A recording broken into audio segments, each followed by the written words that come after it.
Hey everybody, Dr.Dice here. So in preparation for tonight's live stream of Dungeons & Dragons Onslaught, which dropped today, January 18th, we're going to be going ahead and really quickly going through what the components are that are involved with the game so I can get that out of the way and not have to talk about it when we actually get going. So if we crack open the box here, which exciting stuff, I've already organized kind of things a little bit. You get a bunch of these punch-out tokens. These are things for statuses. And then little pieces of terrain like walls and whatnot, which I will be replacing probably with some 3D printed stuff just because, you know, everybody wants to get a little bit crazier. You also get things like your loot tokens. Your loot tokens are going to go into a bag. Now, unfortunately, the bag that was provided with the set, let's see if I can find it in here. Oh, maybe I can't because maybe I threw it out. Oh, no, I didn't. It is, get the box lined up again. It is this guy right here. Okay, this is their bag, it appears. It's just an envelope, okay? Yeah, no, I don't think so. So actually what I have done is I grabbed the ubiquitous Dungeons & Dragons dice bag known as a Crown Royal bag. Unfortunately, I did not get the bottle that is associated with it, but whatever. So you're going to draw these loot tokens from the bag whenever you access a chest during the course of any of the missions or during the game. In addition to that, you get these cards that actually show you what the pieces of loot that you have picked up do. And everything is really easy. The iconography on these cards is really easy to understand. It's like, this is a standard action to use. This is a physical attack. And it is just a ranged attack here. And so target one enemy at range 2 to 5. You get +2 to hit on your dice, or +6 to hit on your dice. Causes 2 damage. If you actually get a 19 or a 20 natural on your die, you get +1 damage. Real easy stuff, right? And every die roll that you're going to make during the course of this game is done with advantage. Unless, of course, you've got some kind of condition on you. There are some conditions that maybe the way that they're in cover, or perhaps some of the conditions would cause you to only roll 1 die, right? But typically, if it's a standard attack, you're rolling 2 dice and taking the best one. Unless you get a fumble, in which case only a natural 20 can counteract the fumble. So you get these nice little cards here that show you what your potential, activations are. It's your cheat sheet. You get one. It's just D&D, right? 1 standard action, 1 move action, 1 bonus action, any number of free actions, and you can take that standard action and turn it into a move action if you wanted to, right? You kind of downgrade it into a move action, and or you could, or bonus action. So anyway, whatever. We'll be going through that as we do our gameplay. In addition to that, you're wondering how initiative is done. Initiative is done with these cards, right? I'm feeling the Alex Davey influence with this. So, just like in X-Wing where you'd have initiative numbers on your pilots and stuff, and you can kind of tell who's going to be activating first, but you don't know what they're going to do. In this particular case, you're going to have these cards. You're going to be dealt a certain number of these cards depending on where you are in the turn order. So if you're the first player, you get the initiative 1 card, and then you're going to shuffle up, I think it's 2 through 6. You're going to shuffle those up, and then you're going to deal 2 to yourself and 3 to your opponent.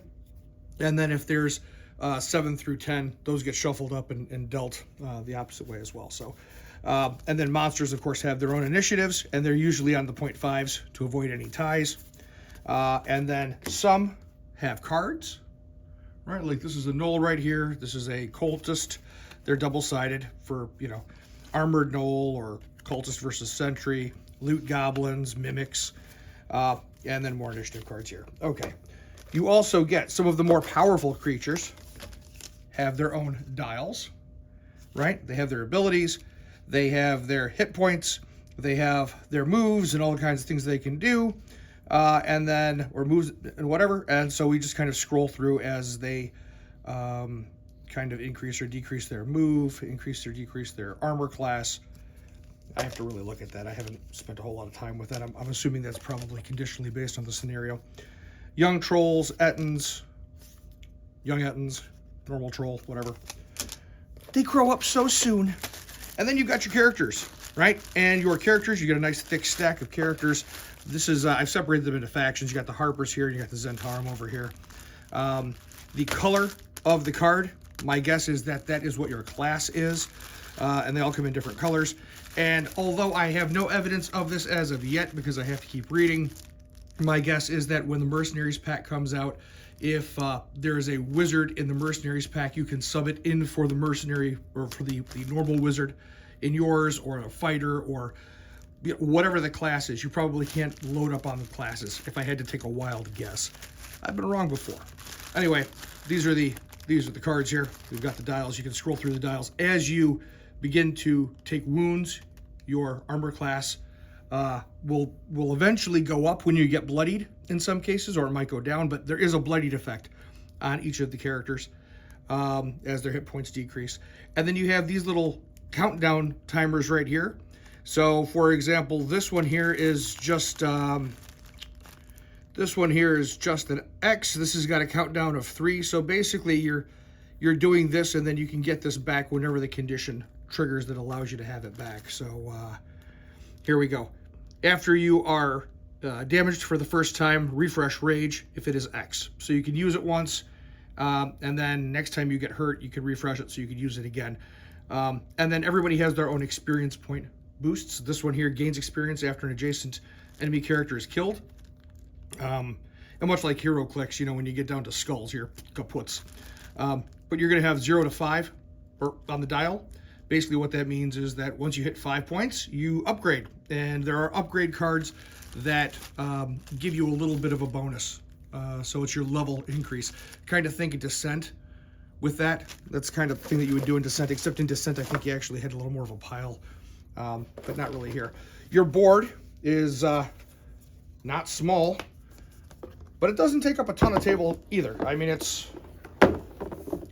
the board, right? This is not a huge board. You could play this at a hotel or a bar or on your kitchen table or wherever very easily, right? So this is a great game to break out, by the way, if you've got like an hour and a half to just kill.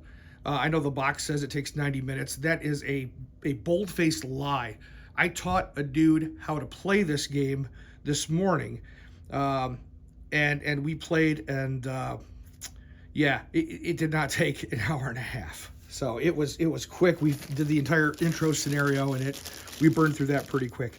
The hardest and longest part was the setup. Not quite FFG levels of setup, but until you get things organized, yeah, it takes a while. I've got my monsters in this bag here. One of the interesting things is these sculpts. Look, we're paying for pre-paints here, and we know we're getting pre-paints, so I'm not expecting Golden Demon, right? I'm just expecting decent, and they definitely meet the standard of, hey, just decent. Does it pass the 3-foot rule? Yeah, I guess, if I'm, you know, not looking too hard. I will probably be repainting a lot of these myself, but one of the great things about what this game does for you is it offers you the opportunity to repaint. So that's kind of cool too. And then last but not least, I think, well, we've got some tokens in here. Dice. These dice are actually really nice. The guy I played with was commenting that he rolled a lot of crits, and he sure did. He thought it was the dice. I rolled the dice a bunch during the day to kind of confirm that that it wasn't actually the dice. The dice aren't. It was just he was really lucky. And these right here are the cards that we're talking about, right? So these are this is like, for example, the Bedlam has these 2 options. So when you upgrade your experience, when you've hit 5 experience points, you get to pick one of these abilities, either +3 armor class, or after you defeat an enemy, you get 2 health.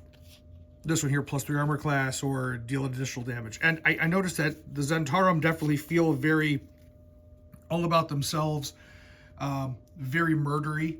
The Harpers seem to have a little bit more synergy. This is just initial impressions. So anyway, this is the stuff that you're going to find in the box. And yeah, there is a nice big black dragon in here. So cool. I hope you have enjoyed this little preview, and we're going to do something tonight. It's going to be great.